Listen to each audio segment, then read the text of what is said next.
Excellent stuff. So we are now recording. Welcome to Active Travel Cafe.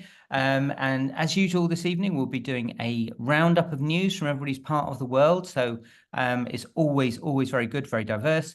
We're going to have a quick interjection from the Road Danger Reduction Forum on their new manifesto. And then the main speakers tonight are Eleanor Roaf and Emma Lawlor. Sorry, Emma, I mangled your name there. Talking through their systematic review of evidence on active travel. So that will be really exciting to get into proper academic work going on in our field. We're going to hear about that shortly. We're going to do our crowdsourced news, aim to finish that about 20 past, and then get on to our speakers. So thank you to everybody contributing in advance. And during the session, we'll be watching for any questions. My facilitators are helping, and we'll try and keep ourselves to time. If you do, by the way, in the chat, have any lengthy conversations that start to become a sub-meeting all of their own, feel free to take that onto an alternative platform like Twitter. So that's the plan for this evening. And I'm going to start by asking if anybody has any bits of news from their parts of the world. Anybody want to contribute? So I think we have Matt from Nottinghamshire. Matt, did you want to go first? Oh, there you yes, go. please. Is that working? It certainly is. Go for it. Okay, excellent. Just a very quick one. We're all familiar with the cards which say "you parked like a can't." There is an alternative version that is more polite that says "thank you for parking thoughtfully next time," and it is more around mobility aids, which has come out of the community around Wheels for Wellbeing, but it's not branded. But I have posted the artwork to be used into the forum over at road.cc, and I will drop a link into the chat. Excellent. Thank you, Matt. That sounds like a very good thing. Okay, that's me. And if you're really posh, you might crack open your home laminator machine and turn them into weatherproof cards as well. Thanks, Matt. That's excellent. Ruth, over to you in sunny Crete. We're not jealous at all. Hi, can you hear me? Yep. Okay. Well, it's a moan, and it's a bit relevant, really. So last week on Wednesday, I cycled route NCN 461, which is also NCN 61, Woking-ish area. I can't add photos. I've never learned how to do this, in spite of Steve trying to teach me. But it is woefully inadequate. It's barely a metre wide because it's so overgrown. It's got kissing gates. It's got all sorts of things that make it totally unusable for anybody who isn't really fit on a, that kind of a bike. And, with the new elections, sorry, I'm in a bar, but with the new elections, hopefully we'll get a government that recognise that cycling, active travel, wheeling, whatever, has to be funded properly, so we don't rely on charities like Sustrans, NCN, LCC. It's my usual moan. It has to be funded properly. And when we do get the new government, I would urge all of you to please write in and then ask your MPs to do this. Because, if any of you know NCN 461, it was almost unusable, and it's shameful, really shameful. But thank you for listening to me. Oh, no, pleasure, Ruth. And you get the award for being the first person this evening to mention that we might have a tiny election going on here in the lovely UK. John, over to you. Hi, good evening all. Hopefully you can hear me. Good. Yeah. Yeah. At the weekend we held the Mike Goff vigil and unveiling of his ghost bike in memory, obviously, of Mike and all victims of road traffic crashes in Cambridgeshire. We had a turnout of about 70 people, and we had a lot of coverage to it as well, both in local newspapers, and it was also on BBC Look East, and I believe it was on Anglia News as well last night. And we are encouraging everybody now to write to our new members of Parliament to ask will they commit to pushing forward for there to be a road safety strategy to be reintroduced, picking up from the excellent speaker that we had last week. Brilliant. Thanks, John. Thanks for that. Yeah, so please do pick up John on that. Did you say you're going to put a link in the chat, John, for people to follow? Yeah, I'll put a link in now just to the event. It was a very moving event, as you can well imagine. Yeah, absolutely, John. Thanks for that. Really good. H, over to you. Okay, thanks. Prepare yourselves. I've got myself clear now. I went to a wee hustings the other night, and also we discussed a few things. Nice one in Scotland, and make you guys in Leeds and Manchester a bit jealous. We have 24/7 express coach services that carry bikes to virtually every Scottish city. And there's an hourly service through the night for the 47 miles between Edinburgh and Glasgow, compared to an hourly service all day that runs from 5 in the morning till midnight between Leeds and Manchester.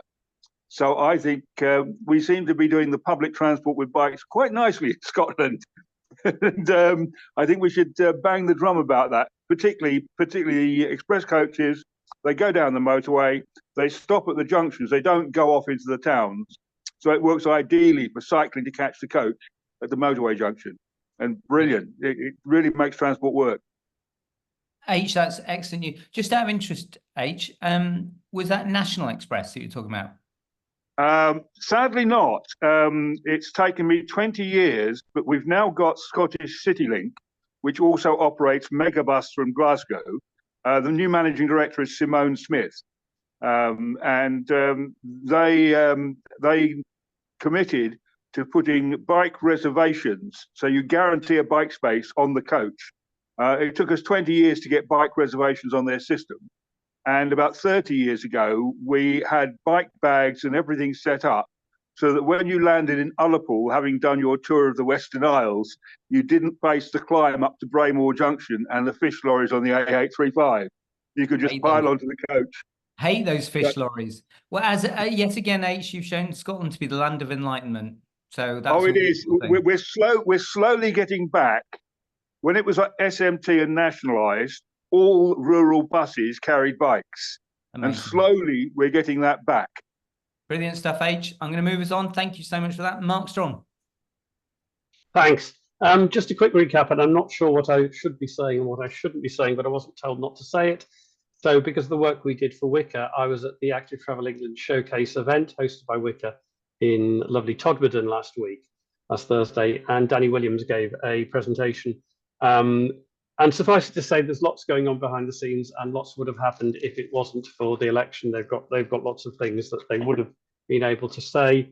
They're obviously biding their time to the election. His main focus is on CWIS 3, and I think at some point that people will need to stop thinking to pivot towards that, which will operate from 2025 to 2030, looking at where they've got to, predicting where they've got to by 2025, where they want to get to by 2030. And obviously that will very much depend on who, not just, it's obviously very likely it'll be a Labour government, but who particularly is the minister and what the views are. Labour's manifesto is rather short on detail. So I think all the lobbying that Ruth talked about is going to be relevant. So I won't say anything more than that. There was just lots and lots of talks and some interesting, they would have been putting out some LTNs or leaflets, design guides. They were being very cagey about what they could say, but there was lots of things happening, and lots of things happening in Wicker apparently. So I don't want to steal the Yorkshire thunder from people who are actually from that area, but they seem to be doing lots of good stuff. Brilliant. Thanks, Mark. Good stuff. So I'm going to move, as if there's no other news roundups from people's parts of the world. Bob, are you here, Chair of the Road Danger Reduction Forum? I can't see him. Claire Wolf, can you see him on the list of? He did say he might be late, Steve, so you might want to just pop him on. Yeah, he's not here yet, Stephen. He's not in the waiting room, so that's fine. Thanks, guys. What we might do is use Bob as the lovely end point to our session this evening. We can share the Road Danger Reduction Forum right at the end to give us all a bounce in our step as we get on with the rest of our evening. So what we might do, Emma and Eleanor, is come to you next. I did promise you 5:15, so we're kind of on time. we're going to come over to you to present your wonderful research. Very exciting. Over to you. You're still on mute, Eleanor.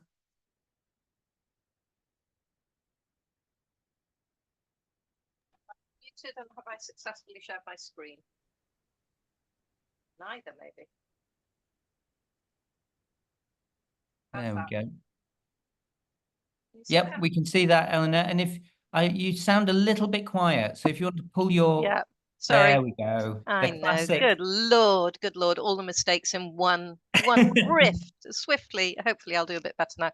So I'm Eleanor Roaf, and this is some research that I did. So I'm a retired director of public health. I'm not an academic, and this is a piece of academic research that I have done together with Harry Larrington Spencer and Emma Lawlor.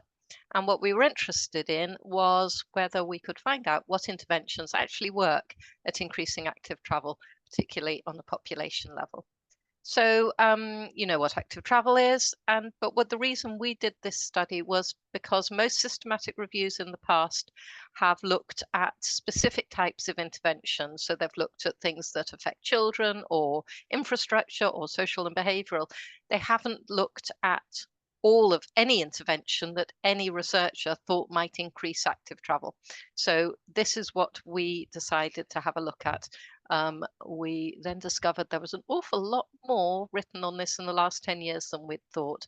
So we chose, I mean, this is more for people, the geeks. You're welcome to have the slides, but I imagine you're more interested in the results than the methods, but I just thought I'd share the methods with you. We included, so what we included as a study that could be included was peer-reviewed articles of primary research. So we didn't look at other systematic reviews. We didn't look at model data. We looked at the participants in the study could be absolutely anyone, but they had to be people living in the wild, if you were, not people in hospitals, not people in prisons. So community dwelling people, any age. We didn't have any restrictions on age, gender, or language, although we didn't actually find anything in any language other than English. They had to include actual measurements of active travel, not model data, and they had to have something that had measured before as well as after. Although for the before, we did allow people to do a study, and they asked people sometimes to compare what they did now to what they'd done before. So there weren't very many of those, but that obviously brings in quite a bit of recall bias where that was in. We didn't include e-scooters, we didn't include motorized wheelchairs, and we didn't include public transport studies unless people were talking about data on active travel. So there was some on public transport where people specifically were looking at what impact it had on active travel. I think if we were to do this again, we would probably include e-scooters, although I don't think there's very much written on those yet. The reason for them including them is that you are actually standing up, which uses a bit more energy than sitting in a car. And also they make the same demands on the road system as other forms of active travel. We didn't include things that only looked at how many steps people took. They had to actually reference active travel, and they had to assess the impact. So they could be counts, they could be frequency, they could be duration, or they could be distance. And one of the issues we found was everybody measures active travel in different ways, which really did mean that we couldn't combine what we found. So to our horror, we found 2,738 articles. We then, that bit wasn't so bad because you can just quickly skip through. We had to read in detail 269, and we found 89 papers of about 78 studies that we included in our review. And most of the studies were at medium or high risk of bias. And I think that's really mainly because the nature of the funding and the nature of the interventions mean that quite often there was a lot of lost follow-up, or there was quite short time periods, so people would do something and then review it very quickly afterwards. So again, there's some methodological issues. We then, having got the 78 studies, we categorized them by 5 different types of intervention. This was our categorization. Other authors might have categorized things differently. We looked at things that were related to children and schools as one group. We looked at studies that provided social or behavioral interventions or a policy change. We looked at studies that included a bike or an e-bike, but without any infrastructure changes. And then we looked at infrastructure changes and studies that included infrastructure interventions alongside other changes. And now I'm going to hand over to Emma, who's going to give us a quick run through what we found for our different categories. Yeah, no problem. Thank you. So studies involving children or else around and close to schools. So there was 10 studies included. So our findings found that interventions aimed at only increasing knowledge or skills or changing attitudes had little impact. Walking or cycling buses, it showed positive impacts. However, it required longer term funding, more consistent communication and engagement to keep this going. Gamification interventions aimed at primary school children without any associated infrastructure changes. There was increases in walking and cycling rates. However, this tended to generally not be maintained in the longer term, and repeating the intervention possibly may be required. The influence of families and friends' behaviours and attitudes was noted by some authors to influence children's behaviour. However, it was highlighted that this wasn't often assessed in the research. And also as well, some studies of infrastructure changes only considered the area immediately by the school. So this may not have affected the journey enough to create a modal shift. So for example, the rest of the journey may not have felt safe enough for the children or for the carers to let them travel actively. Next slide, please. So for the social, behavioural and policy interventions, there was 18 studies that were included. So interventions that were aimed at only increasing knowledge or changing attitudes were found in general to have little impact on active travel rates.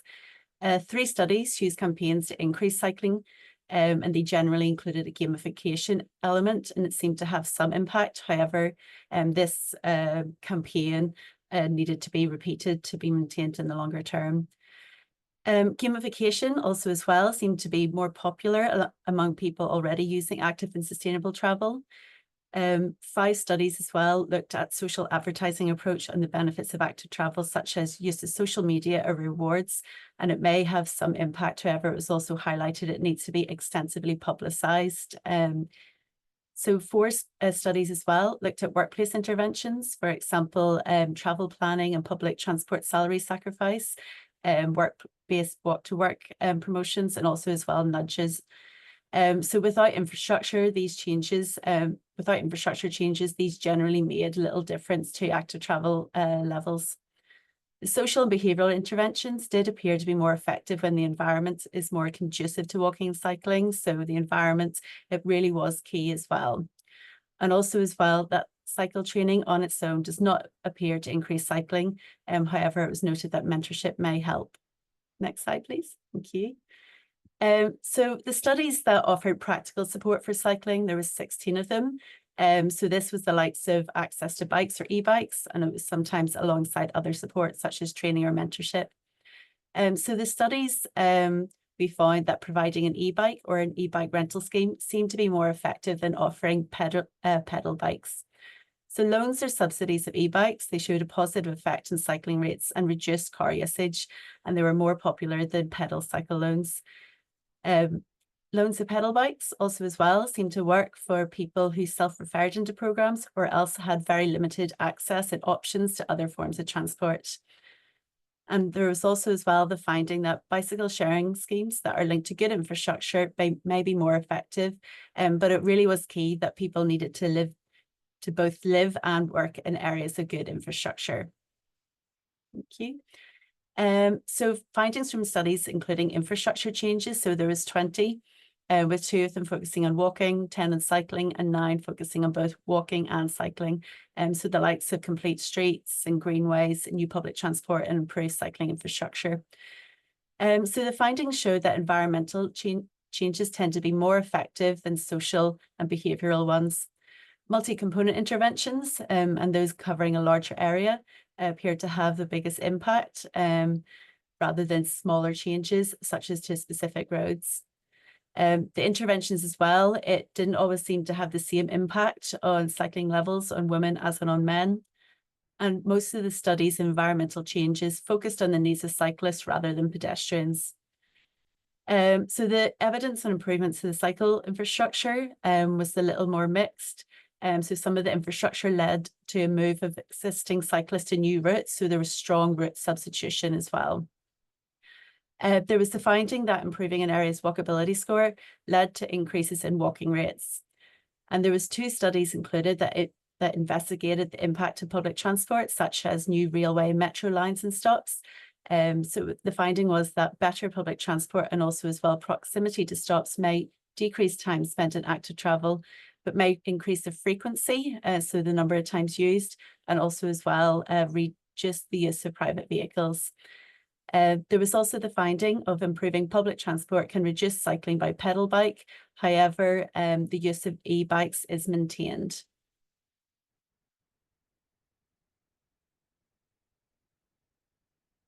Eleanor, are you doing this bit? You're right. Yeah, you're on mute, Eleanor. Okay. Geez, you wouldn't think I could do it twice in one call, but there we go. So pedestrians, cyclists, what we the role of how many different people with different needs are occupying the same space, and the need to respect the hierarchy of vulnerability, and that came out very strongly. We felt overall that behavioural interventions on their own aren't effective, but interventions that combine infrastructure change with social and behavioural programs and those offering e-bikes have the most impact. One thing that we found as well, as Emma said, the small scale cycling interventions probably just lead to route substitution rather than an increase of people cycling. With quite a few of the cycling interventions, what we saw was you could get some quite good results for specific subpopulations, in particular people who were willing to change or who were at a teachable moment, but that wasn't really going to give us a population level change in cycling.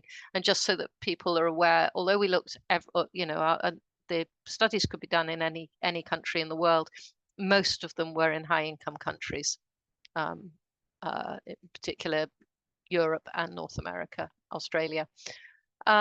We found that e-bikes and e-cargo bikes make similar demands on the road system, and they allow more and longer journeys to be made, and they actually are much more acceptable to novice cyclists and to people maybe coming into cycling. There wasn't as much research done on disabled people's travel as we would have liked to see, but actually the role of an e-bike and adaptive bikes for encouraging disabled people into cycling, we felt was a really important way of maintaining independence in travel, and that was something we would like to have seen more research on.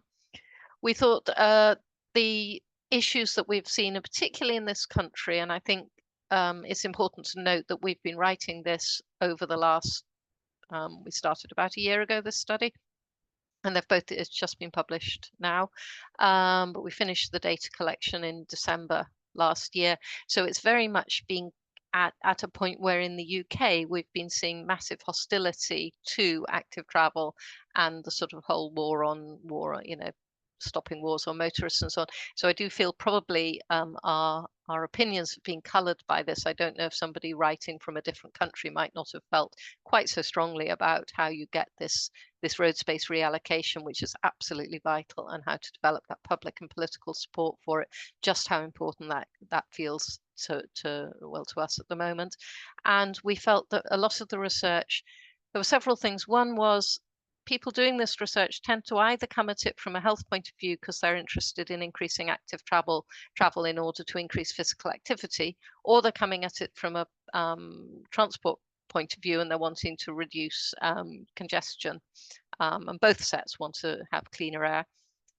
What we found was with some of our studies, they were almost saying, oh, well, this active travel doesn't work because it's reduced physical activity, because if people were, particularly the ones with good public transport, because having more stops close by means people are that shorter distance, but actually that seems to be absolutely critical for getting people out of cars. So I think the role of public transport as a facilitator of active travel is something that's really important to remember. And we felt that the research generally doesn't include enough financial assessment of costs and benefits, which we think does limit the political salience of some of the research. We think that this could be, a lot of the research could be more strongly focused towards a political policy agenda rather than, you know, a sort of does this work, does this not work? And we felt it would have larger impact if it did that. So we made our recommendations. We felt that active travel should be encouraged for all journeys and that there should be public promotion of walking and cycling and enhancing the access of to e-bikes and e-cargo bikes. And I would include adapted bikes there as well. We felt very strongly there must be good links to safe, affordable and reliable public transport if you're going to get people out of their cars and stop forced car ownership. There was strong evidence that this will only be achieved if we can actually, particularly in urban areas, make a change to how and where motorised vehicles are driven and parked. E-scooters I've talked about. And we felt that there has been plenty of research that is looking at the moment on, or a lot of interventions at the moment are social and behavioural ones, or things where they're not going to scare people. So they're all aimed at children, or, you know, but they're not really thinking about how you change actual behaviour. So a lot of funding seems to be going into research, or a lot of, not so much the research actually, but the interventions that are being promulgated are ones that are unlikely to make any population level change. And so we need to think about how we actually do implement interventions that will work and how we get that public and political support for those. And I think that's it. Emma, Eleanor, that was excellent. I think it's safe to say you're in a good place. This is definitely home turf. We're all very excited about that. I can read the room, and I think this is extraordinary stuff. I think it's very, very exciting indeed. I'm going to take questions. I am going to suggest, because there's quite a few questions coming in the chat, what we might do is ask people to very briefly give their questions verbally, because I think it's more fun that way. I've just got a quick one. Eleanor, first of all, if that's all right, I'll just take my chair's prerogative. Did you come across, two questions occurred to me when you're going through all that, and it was really refreshing yet again to hear you make it really clear that there isn't a magic poster behavior change campaign that suddenly makes everybody want to leap on their bicycles, and that, you know, it's slightly more complex than that. Did you come across, I'm really interested in whether my world of comms and campaigning is part of a deliberative dialogue around things like the infrastructure that's required. So rather than having a campaign going, get on your bike, it's wonderful. Did you come across any examples where communications was used as a dialogue with people as to the type of interventions and infrastructure that should be developed, rather than some kind of horrifically sort of didactic, these are the great things about cycling campaign? So that's, with quite a few of the, we divided our infrastructure changes into two categories. One were ones that did infrastructure as well as other things, and that was typically, might have been a campaign, it might have been some provision of bikes, it could have been anything. And the other set were just infrastructure changes, but we suspected in a lot of the just infrastructure changes that they actually had an element of communication, engagement, activation with the public in the areas that they were being delivered. But because they weren't reporting on that in the papers that we were reading, we couldn't include them in that category. But we were pretty sure that for most of the infrastructure changes, that actually had been part of a wider conversation. Yeah. But the focus was on that infrastructure change. I think, I mean, I've heard some, Paris have been really interesting recently. They have been talking about, you just do it and you put up with the flack for 2 years, and after 2 years people love it. In this country we've gone a bit more down the route of, we'll do it, we'll call it a pilot, so that gives lots of people opportunity to object to it in the first place, then they can object to it all over again all the way through the pilot, then at the end of the pilot they can object yet again, and then they can derail the whole thing because, you know, it was only ever a pilot. And we don't do pilots with building motorways, and we don't do pilots with other things. So we really should be moving away from, if we think, I mean, my view on this is we need to be starting to say, if people have a better way of cleaning up the air, and I'm talking about urban situations of cleaning up the air, increasing physical activity, and reducing carbon emissions, of which the transport sector contributes about a quarter. If they have a better way of doing it than making some restrictions on how and where people drive their cars and park their cars, then let's hear it. And if not, we actually need to just get on with putting some restrictions on car use. But we're not actually having that conversation. Emma, you the children's stuff, I think, probably had quite a bit that tended to have quite a bit of conversation about what the children thought. And I think some of Emma's other research, which actually isn't included in this, has been fascinating on the role of children as experts in their journeys. So I don't know if Emma wants to mention that, because I think that's yeah, well, I'm happy to provide a link for it as well. It was more qualitative, so was more about healthy new towns in England, the work that Eleanor's referring to. So very much so childhood perspective, and them taking photographs and what guided tours as well. So I can add that into the chats, but yeah, definitely very important and very interesting. Excellent. Right, I'm not going to hog it. I'm going to ask for questions. Does anybody want to put their hand up, or I'll take some from the chat? James Avery, we might start with yours. I'll ask it directly, and then people stick your hands up if you'd like to come in and ask a question.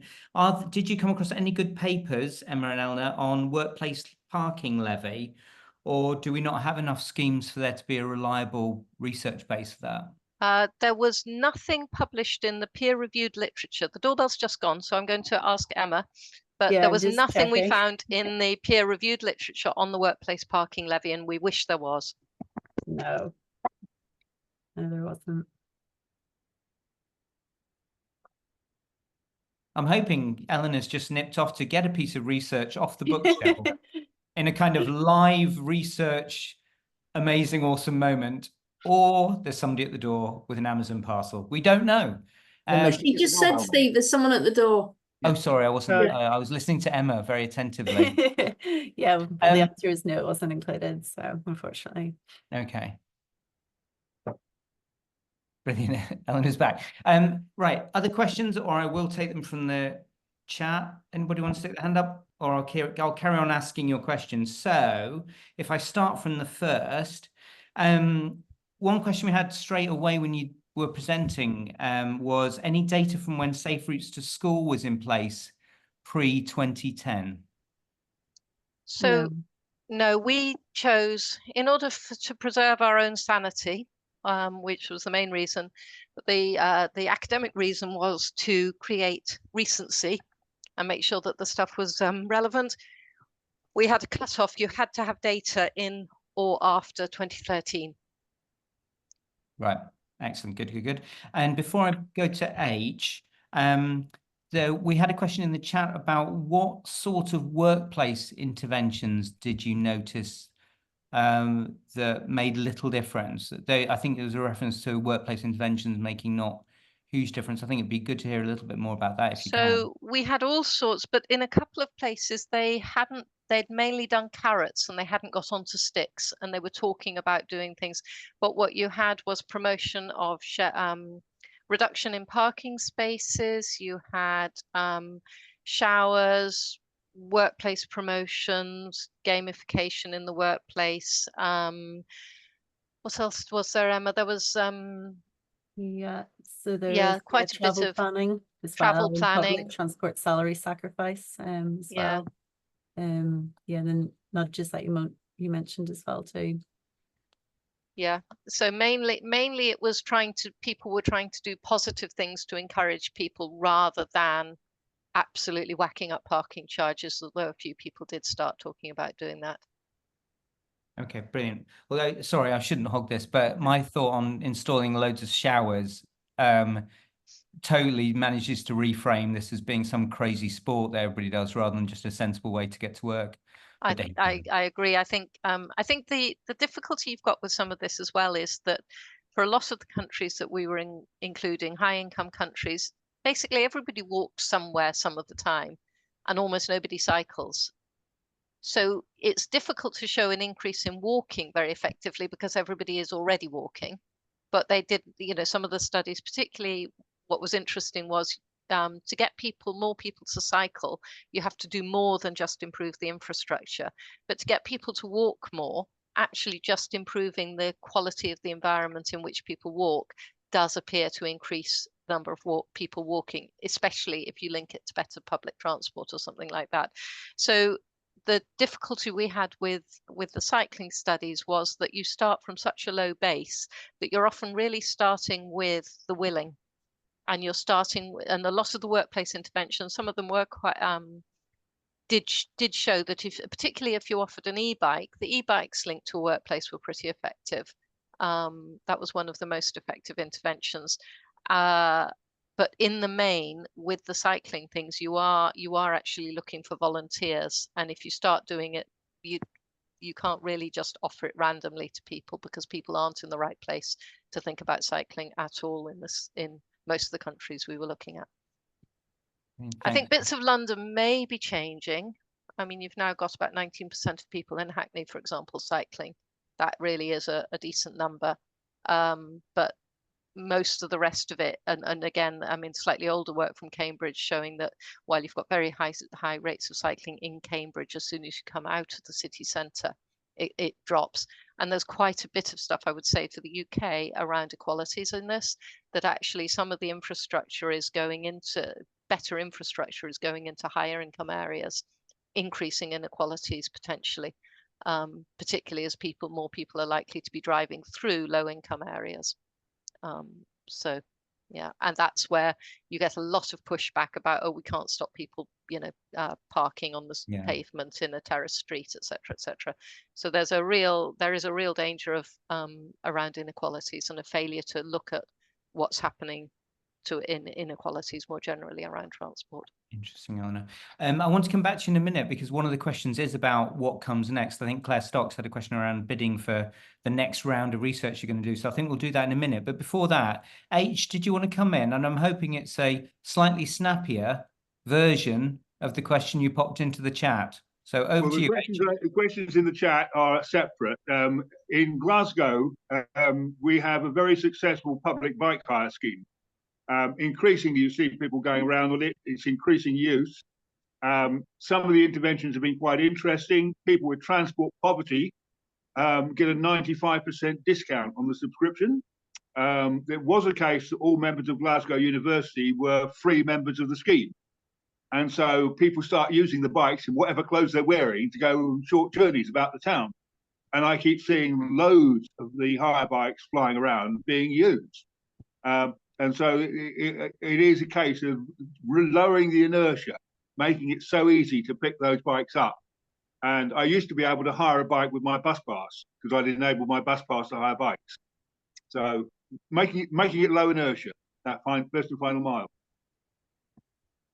Thanks, H. Thoughts on that? I'm going to Amazon, and there were a couple of studies from Glasgow included in our research. And again, it was that pointing out that it's that importance of having people living and working in the area, which actually was from a Canadian study as well. But what they've found in Glasgow, some of the routes have been more successful than others, but they were feeling that it just takes time in some areas to bed in and make sure that you get those routes that are further out as popular as the more city centre ones.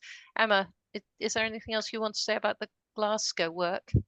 Not in particular. I suppose I'm actually in Glasgow at the minute, so I know exactly what cycle scheme you're referring to and read some of the reports. So yeah, it does seem to be all very positive with the scheme up here, actually, from what I can see in most of the locations anyway. And we did some analysis with that, and it was very much so a lot of trips to the likes of public transport hubs and things like that as well. So it was actually seemed to be lots of multimodal transport, actually, the scheme bikes we're using. So yeah, I agree. I think as well, just on particularly with pedal bikes, there is definitely a cohort of people who have literally, typically people who have no recourse to public funds or who are really on low incomes, for whom a pedal bike is an absolute godsend. But you might actually refer to them as almost forced cyclists, because they really have they can't afford public transport, they can't afford anything else, and they love a bike. Whether if they had an option of other things, whether they would still choose a bike, I don't know. The other group that we haven't really, that researchers haven't particularly looked at, but I think is an increasingly interesting one, is the whole e-bike in particular as a delivery tool for delivery, because again, you're bringing in a very different group in this country of cyclists on those e-bikes for delivery. Interesting. So I got couple. I'll come to you in a second, Adam. I was just going to ask Shane's question. Shane from Galway City had a great question, which is, did you come with any papers on the lessons we can learn from slightly unintended interventions, such as fuel price shocks, the COVID pandemic? Did anything come up there? We had a few studies were during COVID. One of them was I would say not the strongest study, but they found that if you aren't allowed to drive, you cycle more and walk more. The fuel price stuff, I think, has been quite interesting. People didn't talk about that contextually in any of the studies, I think, but what we've seen in the UK is a consistent dropping of the fuel price taxes have not risen with inflation, and therefore that financial marker hasn't worked. In this country, we did, because of when we didn't have anyone who was looking, none of the studies looked at the impact on cycling of the current cost of living rises. But what we have seen is, if you look at the cycle travel data, there was a massive increase in cycling during the pandemic, and we are now back down to pre-pandemic levels, below pre-pandemic levels of cycling in this country. So whatever's happened, and however much fuel prices may be going up or people are suffering from the cost of living, they clearly aren't using cycling as a transport method. They may be walking, and they may be public transport isn't even, I don't think, back up to pre-pandemic levels. In part, that's because not as many people are going into work every day, but there are now an awful lot of people who are going into work every day, and indeed an awful lot of people who never stopped going into work. So we're not empirically, we're not seeing. We didn't see anybody looking at this in our studies, but actually, if you look at the other data, we're not seeing people turning to bikes as a consequence of cost of living rising. Thanks, Eleanor. Fascinating. So in a moment, I'll come to questions that we got from Diana and Lauren in the chat that are really good ones. But Adam, you've patiently had your hand up. Over to you, Adam. Yeah, just a quick one. Have you looked at the over-consultation that seems to be endemic, and whether or not there are any papers looked at or any strategy for going forward on this? Because, yeah. All of our studies were basically people were either there was an intervention going on that people decided to hang some active travel measures around, or they were or it was a funded intervention that had an evaluation with it. Because we needed data that was both pre and post, I think that probably the consultation discussions might have been at an earlier stage, so we wouldn't have captured it unless they wrote about it in it. Most of the studies didn't really talk that much about how they did their public engagement, although a lot of them did talk about, there's quite a bit about using social media, for example, or gamification, or apps that you could log in, or some people sent things to people at point of house move. So there's quite a lot of stuff, but there wasn't really very much about the madness of different consultations and how those are done. Yeah, I was going to say is maybe some of our search criteria and things like that, maybe some of those papers wouldn't have come through. They would have been filtered out if they were a bit more kind of qualitative or something like that. So it wouldn't maybe have been included in the studies that we got from our searches. I have noticed that some of the ATAF, the Active Travel Fund tranche FOIs, where they look at what's been spent, you're seeing something like 500,000 spent on the scheme, and then 250,000 spent on the actual services or consultation side of it. So I'm wondering if that's an indicator that could be used as a way of, anyway, but yes, that's for a different study down the line. Yeah, I must say, Eleanor, I know you're relatively new to this academic lot, but you should be lining up those future study requests. There should be a whole sequence of them, I imagine. But I've on been that, talking to people at NIHR about what they should fund and what they shouldn't. Obviously, they're fascinated by my views. That's brilliant. A couple of other questions that we've had in the chat, if you don't mind. Lauren had a question about whether there, and this might be one of your future research subjects actually, but whether there are any particular theories of behavior change that seem to be more effective than others once you looked at those studies that were focused on that. Yeah, so there were a few that looked at those, and again, these tended to be social and behavioural interventions only. And I think with all of these, there was some social and behavioural things that showed some promise, and if only they coupled them with some infrastructure changes as well, they might actually have really been. We probably would learn more from them. But there were some, for example, who looked at different types of nudge, and so using a moral or a norm or a moral reason, or a financial one, or a normative reason. So, other people are doing this, or you should do this, or you'll save money if you do this. They found the financial one to be the most effective, and the moral one to be no impact whatsoever. Other people, there was a nice study in Holland where they looked at creating social groups of people to do journeys together versus infrastructure changes. And actually they found either of those was more effective than doing nothing, but they did say these were groups of older people who were already very active. So there were some interesting things that were about theories of behavior, which I think could be applied. But I would say just doing that without changing the environment as well is certainly not going to make a difference to cycling, although it might make a difference to use of public transport and walking. Excellent.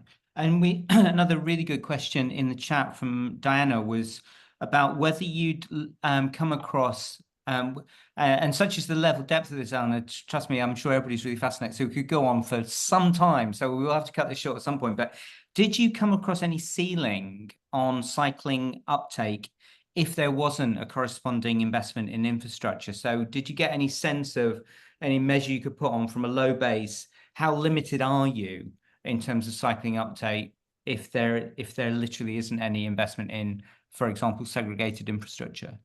I mean, it's pretty low. There was one study, a workplace study in Australia, and they were looking at 3 to 4 percentage points, something like that. Emma, that's right, isn't it? I don't think we were seeing anything much more than that without infrastructure. And with the ones about the route substitution, quite a few places found that you got what looked like quite a nice increase in cycling, but it was actually people not cycling on parallel roads and changing to those ones. And even in, I think it was a Norwegian or Danish study where you've got a higher rate of cycling than we do, I think they did find a sort of 3 to 4, that most of the impact of it was on route substitution, but I think they did find a 3 to 4 percentage point increase in cycling. So there was a little bit of getting some new cyclists in, but you're talking pretty low numbers. And as I say, most of the cycling studies, certainly the workplace ones, the schools ones with the school buses, with the walking and cycling buses, they were pretty much starting with people who were keen to do it. They weren't which is great, because actually, if you've got a low base, you start with the willing. But I think the evidence for all of particularly around those walking buses and so on, and it's very relevant to the school streets conversation, is that trying to do things relying entirely on volunteers or with short-term funding that people know is going to end, it just doesn't work, because they're not going to change their behaviors and change their lifestyles for something that's only going to be working for a term. Fabulous. Okay, so a final question in just a moment. I'm going to read out Claire Stocks from the chat, actually, about next phase of research. But before I do that, Ruth, should we come to you? Thank you. I was very interested, Eleanor, when you said about how cycling wasn't seen as an option. And cycling is perceived as very much a white male, medium income, well-off income kind of people. And I've always thought that that's partly because of where they live. So they have a place to put the bike. I live in a flat, but I have a garden and I'm able to store my bikes, and I always have been able to. People who live in flat blocks, mostly lower income people, literally have nowhere to put a bike. And surely that must impact countrywide on whether people are even going to even begin to think about cycling, not least when they get to work and there's nowhere safe to put them. Is that in your research? Thank you. So we found, so people did have talked about that a lot, but I would say that the level of cycling, what we're seeing at the moment in countries like the UK, countries with low rates of cycling tend to see it as very much a male activity, and a middle class male activity at that. Actually, I think you've got a big divide in this country now, where you've got, because the delivery drivers that you, cyclists that you see are not, I would say, typically middle class. A lot of the trouble with a lot of the studies as well is that quite a lot of them have just counted people going past and haven't even counted whether they're male or female, let alone whether they're able, you know, what social demographic they may be from. Valencia has been doing a lot of work over a long time, and they're really seeing a big increase in women, including women using their bike share schemes. So that has been, so I think that the more people cycle, the less it becomes a gendered activity. And what we're seeing in the UK is it's a gendered activity because we perceive it as being a very, very unsafe activity, and women aren't as prepared to take the risks, perhaps, as men. The storage issues are there, definitely, but actually far more of us, and far more even people living in flats, on it, you could always change some parking spaces if people were minded to do so, into bike store, which they've done a lot in London. So I think the problem is not simply of bike storage. It's much more fundamental than that. If you want to cycle, you can often find a way around the fact that you don't have decent places to store it. If you don't want to cycle, it's yet another reason not to.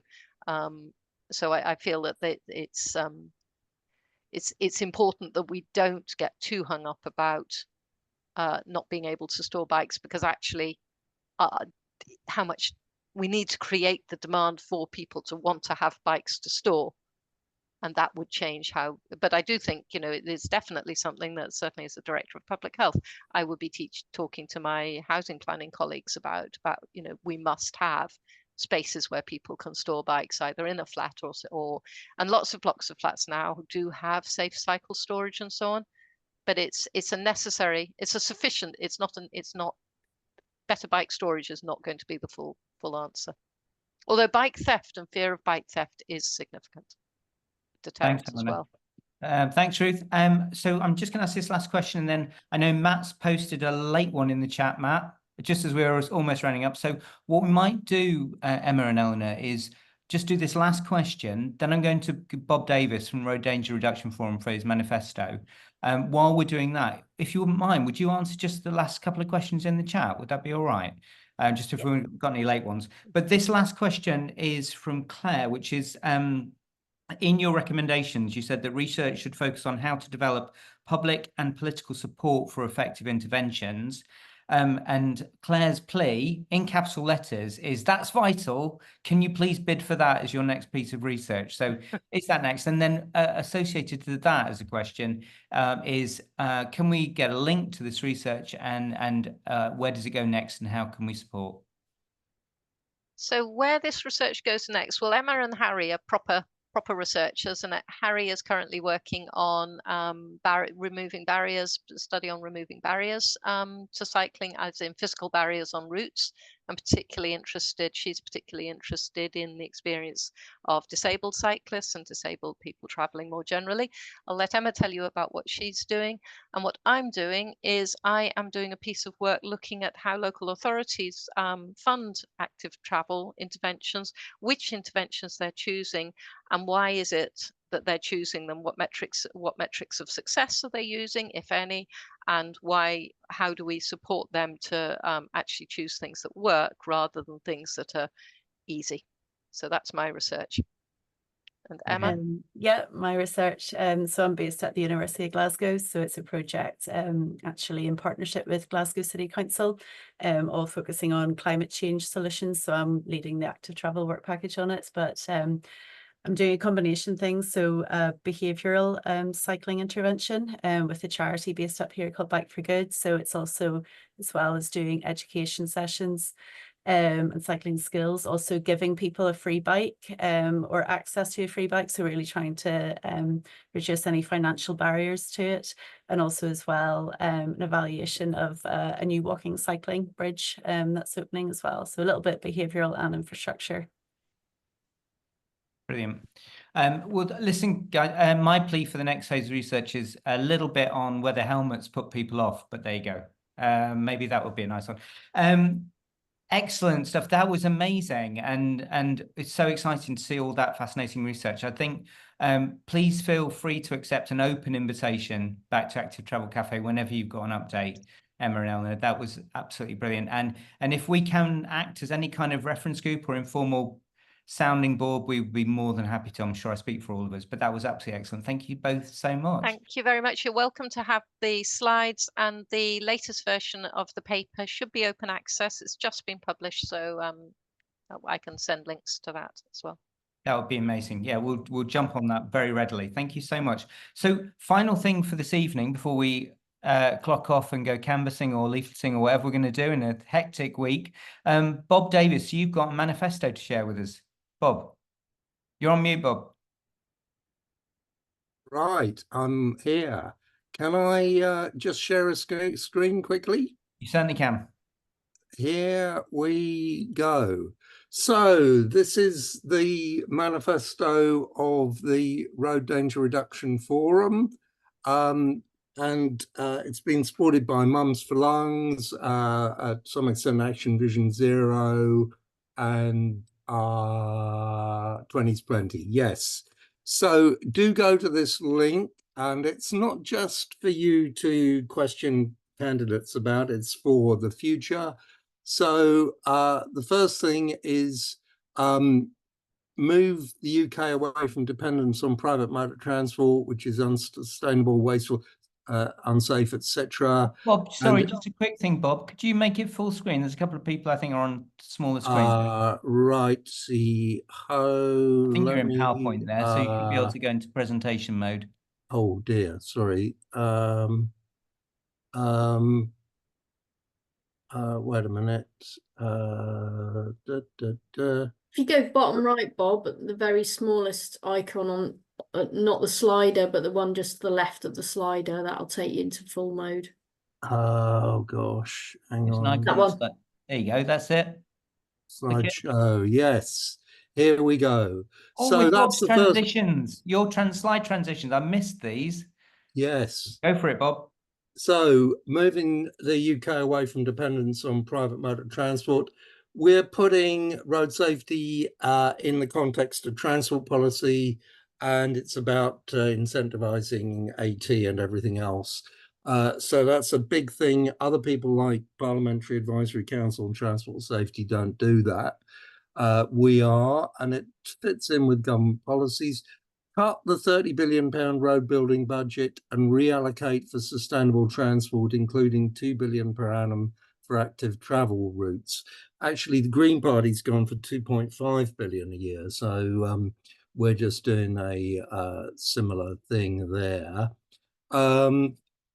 Third point, enforce road traffic law. Nobody's really talking about that. That's important. We wanted a substantial increase in roads policing, including national support for third-party reporting, emphasis on minor penalties for common offences rather than the headline big super dreadful cases where people are talking about length of time in prison. That's a bit of a red herring. And we want £500 million per annum to be spent on road traffic policing, because there's very little of it. And actually, a lot of motorists might like there to be more road traffic policing. Having a road safety strategy. We've actually talked about a road safety investigation branch. That may not be so effective, but we're trying to reach out to other bodies like PACTs who go on about such things. Legislate for and incentivize use of smaller, slower, safer, sustainable motor vehicles for passengers and freight. taxation should be based on vehicle size, weight and fuel, with an objective being the reduction of the use of SUVs in urban areas. You may have seen there's a SUV Alliance, a combination of bodies who may actually come on Active Travel Cafe sometime, talking about opposing urban SUVs. We've just started a campaign trying to get the All England Lawn Tennis Club to not have had sponsorship by Jaguar Land Rover to ferry VIPs around in their SUVs. That's very relevant following the crash in Wimbledon, which you should be aware of. And finally, commission a review of all road traffic laws to secure road justice, which we think is very important, very necessary if we're going to have enforcement. To have some basic deterrent sentencing doesn't need heavy penalties, but is something which is important. So there you are, basic points: supporting active travel, not pushing ahead with the road building budget, and more cars, more vans, more lorries. So that's the link to go to if you want to support this either personally or getting your organization to support it. Just bang me an email, and that's what it is. So any questions? I think we've just got one. I'm going to make this brief because we're almost time up. We've got one from James Avery, which is, to what extent do you also think there's an elephant in the room for medical conditions, most of which are fully known before crashes happen? That was raised about the Wimbledon crash, and the person concerned claimed that that was the first time she'd had a seizure. You can talk to doctors about that, and people, I can't comment on that specific case because you'd have to go through all the legal stuff. But if you were looking at that, there would be an interesting area to look at about the medical conditions. Excellent. Thanks, Bob. Well, I think Wilf has just popped the link in the chat for everybody. So please do head on over to the manifesto, support it if you can, repost it on your social channels. I'm sure we all agree with those 6 points, Bob. That's excellent stuff. Any more for any more? I think we might be all done. Apparently there's some football, Claire said, to go and watch. So enjoy that if you're into that sort of malarkey. So that's all done. I'd just like to say another thank you to Emma and Eleanor for a really excellent presentation. That's really exciting stuff. Thank you all for your questions and for coming along. Next week will be another good one. So please do tune in because we've got Laura Laker on potholes and pavements. Who doesn't want to be part of that one? So next week, potentially with a new political context for all of this discussion that we're having, potholes and pavements here on Active Travel Cafe. But have a check on our socials, send us an email if you've got suggestions for speakers. And in the meantime, everyone, have a lovely evening. Lovely to see you. Take care, everybody.